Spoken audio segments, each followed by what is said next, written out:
Hai semuanya, kembali lagi dengan Miss Eka.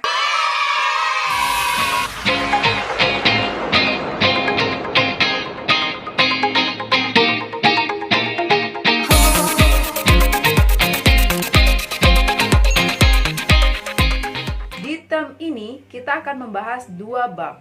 Yang pertama adalah teks deskripsi dan yang kedua adalah teks narasi. Oke, lanjut aja kita ke teks deskripsi.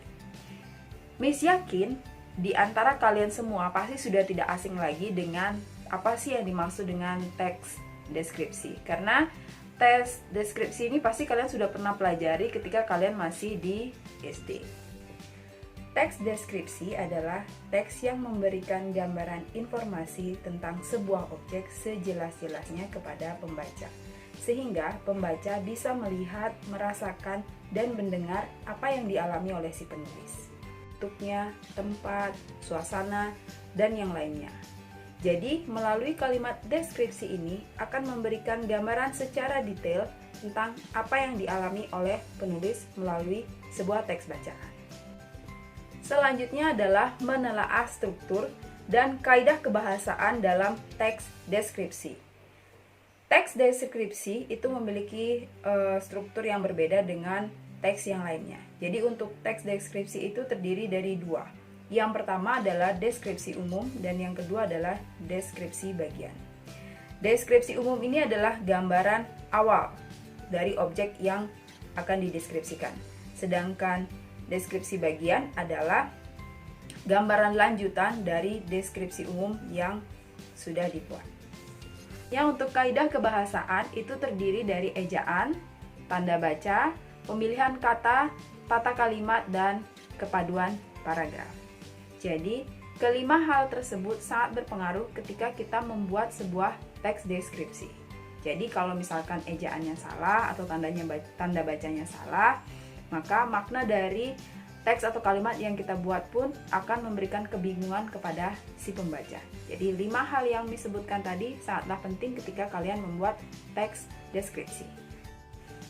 Lalu, bagaimana cara membuat teks deskripsi? Ada 6 langkah dalam membuat teks deskripsi. Yang pertama adalah menentukan objek yang akan digambarkan atau dideskripsikan. Misalnya saja kita pakai contoh, objeknya adalah rumah kalian. Nah, setelah kalian sudah menentukan objeknya, kita lanjut ke langkah yang kedua. Langkah yang kedua adalah menentukan tujuan dari penulisan teks deskripsi. Jadi, karena kalian sudah memilih objeknya adalah rumah kalian, maka tujuannya apa? Tujuannya adalah memberikan gambaran tentang rumah kalian. Lanjut kita ke tahap yang ketiga atau langkah yang ketiga. Di langkah yang ketiga ini, kalian akan mengumpulkan data-data yang diperlukan dalam membuat teks deskripsi. Sebagai contoh, kita kan tadi sudah menentukan objeknya adalah rumah kalian. Jadi, sekarang kalian harus mengumpulkan data-data, misalnya rumah kalian letaknya di mana, apa saja yang tampak depan dari rumah kalian, ruangan apa saja yang ada di dalam rumah kalian, seperti itu. Oke, lanjut kita ke tahap yang keempat. Setelah kalian sudah mengumpulkan data-data, kalian akan membuat kerangka tulisan.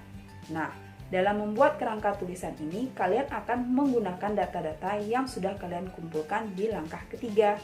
Jadi, di langkah keempat ini, kalian akan membuat kalimat-kalimat deskripsi. Setelah itu, kita masuk ke langkah yang kelima, yaitu kalian akan membuat pengembangan dari kalimat yang sudah kalian buat sehingga menjadi sebuah paragraf dan terkumpul menjadilah sebuah teks deskripsi. Setelah itu, langkah yang terakhir adalah penyuntingan. Penyuntingan yang dimaksud di sini adalah kalian perlu membaca ulang teks deskripsi yang sudah kalian susun.